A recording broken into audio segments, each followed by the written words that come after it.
Lo tengo en mis manos, es clarísimo. Entonces yo quisiera preguntarle, además de darle la bienvenida a General Mora a nuestros estudios, lo que se viene haciendo, lo que se está promoviendo es consecuencia de esto que ya ha sido analizado además. Así es, y que no se ha cumplido.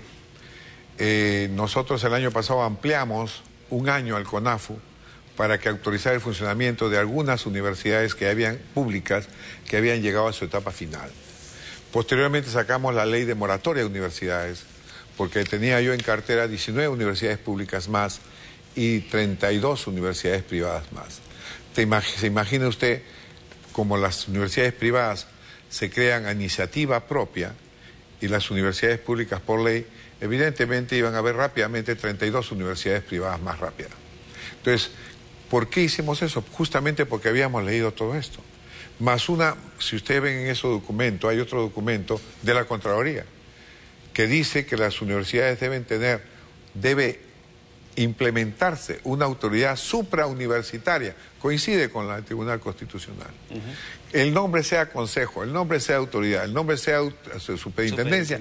Es decir, la CONAFU no cumplió. ¿Por qué? Ha dado autorización a universidades que no reúnen las mínimas condiciones para llamarse como tal.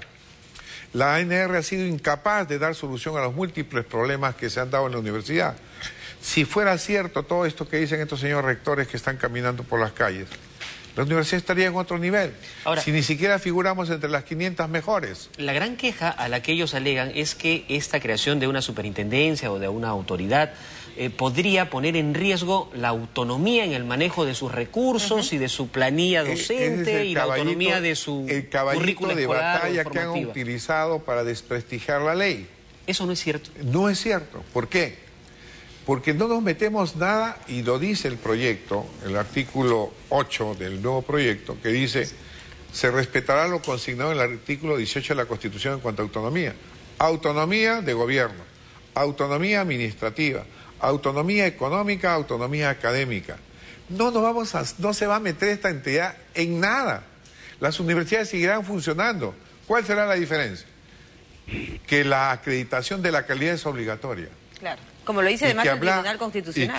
Y que habrá un organismo como el CENEACE, que ya existe, ni siquiera esta superintendencia, porque hay que conservar que no se sea juez y parte. Entonces es el CENEACE, a través del CONEAU, comenzará a acreditar la calidad de las universidades, de las carreras. Si una universidad no cumple con la acreditación durante 3 evaluaciones consecutivas, por ejemplo... 3 años, digamos. Pueden ser 5 o 7 años. Se cierra. Se cierra esa carrera porque no reúne ni infraestructura, ni laboratorios, ni profesores. Se cierra. Yo acá le tengo que mostrar un papel que se está difundiendo como propaganda y sale en los medios. Por ejemplo, es en Loreto, una universidad de acá de Lima, que da títulos a nombre de la nación, de títulos de abogado, para aquellos bachilleres de su propia universidad que deseen sacar el título, un mes de actualización, y le dan el título de abogado. Pero ¿cuál es lo grave? Que también dan títulos a procedentes de otras universidades. Es decir, una universidad en la cual uno no ha estudiado, le va a dar el título profesional porque seguramente la otra no se lo puede dar. Ahora, eso se llama negociado. Por supuesto. La libertad existe, perfecto, pero no podemos mercantilizar la educación. Y esto significa, está tomando la educación como si fuera un objeto. Una mercancía más. Y ese es el gran problema. Por eso tenemos universidades muy buenas, regulares, malas y remalas. Seguramente que las mejores universidades no van a protestar por esto, porque están acostumbradas. Es como si yo voy a Estados Unidos, a Harvard o a Francia, donde yo he estudiado también. Y hay universidades que tienen tal calidad que ya hicieron de su vida académica y su vida universitaria la calidad es habitual. O sea, es imposible que le pongan en el referente para el mundo. Es el referente. O sea, uno va a Harvard, Stanford, la calidad es ya una costumbre. Claro que sí. Nadie se atreve a violarla. Y esa calidad es también general porque la fiscalización no les asusta y forma parte de su modus operandi, digamos, y es efectivamente, como usted lo dice, el día a día. Ahora, sería bueno preguntarle cómo queda el CONAFU y el CENEACE, ¿no? Porque hay cambios que se plantean justamente para mejorar el nivel también académico. Las cosas que achacan a la comisión es que la superintendencia va a controlar la calidad. Falso. El cineasta existe. Sería ilógico que metiéramos el cineasta dentro de la superintendencia. Seríamos juez y parte. ¿Por qué? ¿Ahí cómo va a autorizaríamos el funcionamiento, verificaríamos la calidad. Ese es juez y parte. El cineasta sigue trabajando normal, como ha sido creado, autónomo, como ente adscrito al Ministerio de Educación, y acredita la calidad, con sus estándares nacionales e internacionales. Perfecto. Pero la universidad que no cumple estos estándares, la superintendencia tiene la facultad para decirle: tienes este plazo para acreditar, si no, será cerrado tu programa.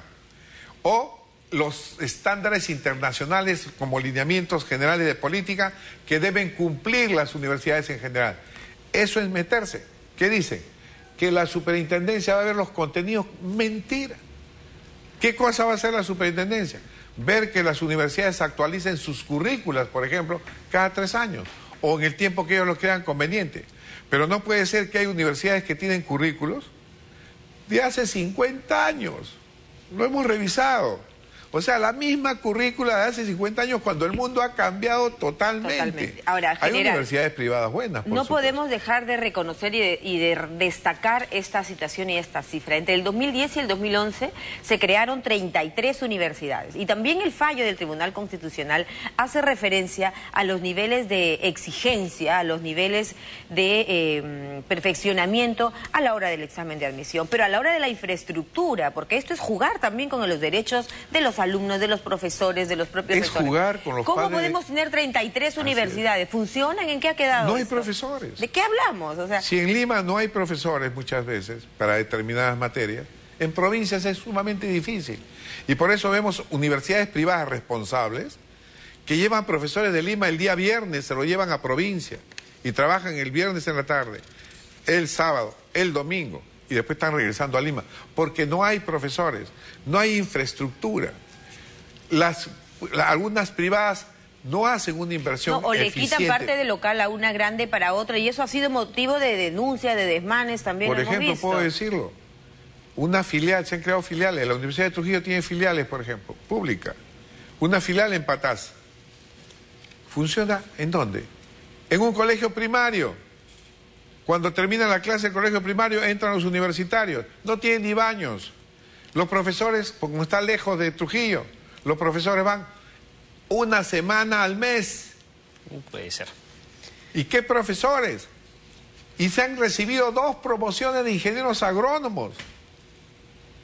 ¿Cómo va a ser posible eso? Y les cobran 500 soles a cada uno. Sí, por ahí quiero ir, general, porque en realidad esto se ha convertido en un burdo negocio. Es un negocio, o sea, desgraciadamente. Eso se ve con algunas total universidades hay responsables, pero otras esto lo han hecho una mercancía. Hay jaladoras.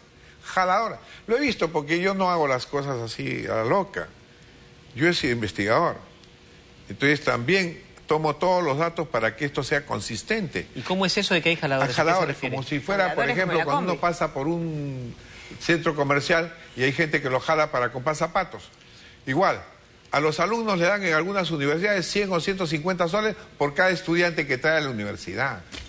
Imagínense ahora con el servicio militar obligatorio que planteaban con excepción eso, general? De los universitarios. Te aseguro que salían universidades diciendo: no haga el servicio militar obligatorio y acá le damos su carnet universitario por 300 soles y no pague 1.850. Para estudiar en la universidad le vamos a pagar, para que usted lo traiga a alguien. Y porque a final de cuentas, ¿qué es lo que se está viendo? Tratar de tener a una cuenta que mensualmente pague para tratar de letrero, la a una universidad, no me olvides, da carrera en menos de 3 años. Recíbase usted de ingeniero en menos de 3 años. No, pues eso es imposible, eso no cabe. No, pero se están dando, y están dando títulos. De acuerdo. Es el tema. Por eso, general, yo quisiera que nos aclare. ¿Y consiguen trabajo? Permítame preguntarle, es decir, se está tratando de reformar la ley universitaria, la 23733, que es la que existe. Esta reforma, esta actualización está todavía en proceso de elaboración, no es que ya se haya presentado al Congreso y ya esté para el debate. Lógico, imagínese si recién ni siquiera habíamos comenzado a discutirla en la comisión y ya habían las protestas. Nosotros hemos convocado a todos, hemos hecho un plan de 6 meses invitando a los rectores, este plan, desde enero. Se ha presentado la NR, San Marcos, la Villarreal. Católica, la Villarreal, todas las universidades de Lima y del Perú. las organizaciones de la sociedad civil. Entonces, no puede decir que es apresurado esto. Estamos en la etapa de la elaboración del dictamen del texto sustitutorio. Y recién de una ley que tiene 140 artículos, 16 disposiciones complementarias, más otras finales. Son más o menos como 160 disposiciones que a mí me molestan porque son muy reglamentaristas. Pero hay 49 proyectos de ley que se han presentado también relacionados con la universidad. Entonces, recién estamos en el artículo 41. Nos faltan analizar y discutir 100. Otra de las discusiones, y quisiéramos que nos aclare muy puntualmente, porque al margen ya del tema legal, la obtención del bachillerato va a ser siempre de 5 años, para obtener el título va a ser obligatorio hacer una tesis y va a haber un plazo, eso se está proponiendo, sí, un plazo máximo para poder sustentar una tesis. ¿Qué otros cambios de esta naturaleza se están proponiendo? Pero aparte de eso, evidentemente, existía el bachillerato automático, entonces serían universidades. Acá damos bachillerato sin que usted necesite hacer ni una tesina, ni tesis, ni nada. Hay las dos opciones y que se están discutiendo y prácticamente se llegó a una conclusión. ¿Por qué? Porque tú sales de bachiller, tenías tesis antes era así, y después tesis para licenciatura. Lo que decimos es lo siguiente: la tesis de bachiller es importante en otros países porque queremos homologar internacionalmente también los títulos nuestros, que no son aceptados muchas veces acá. Y se da el caso estar en el ranking, de ¿no? profesores que vienen de universidades alemanas, peruanos, que la universidad acá pública no los acepta por la competencia. Y le dice, tu título no vale. De una universidad alemana que tiene una exigencia académica de primer nivel, no son aceptados. La Red Científica Mundial de Científicos Peruanos está apoyando el proyecto y ayer han venido de diversos países y nos hemos reunido. Y justo tenemos 3 científicas peruanas que trabajan en la NASA y que están apoyando este proyecto. ¿Qué hace la calidad de la educación? Mire, ellos han salido de colegio de acá. Y en Estados Unidos le han entrado a una universidad distinta. Y miren, cuando se da ese tipo de universidad, lo que conseguimos, 3 mujeres que trabajan en la NASA, ingenieras. Peruanos. Y así tenemos más de 4.000 científicos peruanos repartidos por todo el mundo. Que su país no le da cabida. Que la universidad pública no los acepta y la ANR le pone muchos defectos para autorizar el uso de sus títulos. ¿Y por qué lo hace? ¿Por qué lo hace? Simplemente, por ejemplo, la ignorancia de lo que pasa acá. Los de Estados Unidos sacan el título de bachelor, que es el equivalente a un título profesional. En otros países, el grado de bachiller te autoriza ya a ejercer una sola vez. Acá viene uno de Stanford con ese título y no es reconocido por la ANR.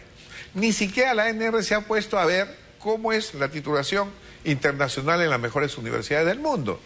Entonces yo estaba ayer con profesores que han estado en Alemania, de profesores, investigadores, en la Universidad de Sao Paulo, que vienen acá, son reconocidos internacionalmente, vienen acá a tratar de trabajar en la universidad pública, no los aceptan porque no van a entrar en su camarilla, ¿no? Porque tiene que tener tal número de profesores principales para que lo puedan apoyar, y se regresan a los países donde son mejor tratados. Eso es lo que hay de fondo, ¿no? Hay un interés político. Hay un interés por mantenerse, los públicos, por mantenerse en el rectorado.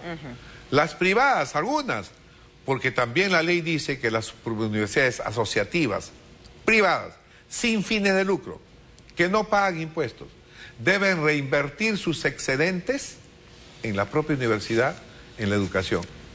¿Quién controla que reinviertan esos excedentes en la educación? Nadie. En teoría tendría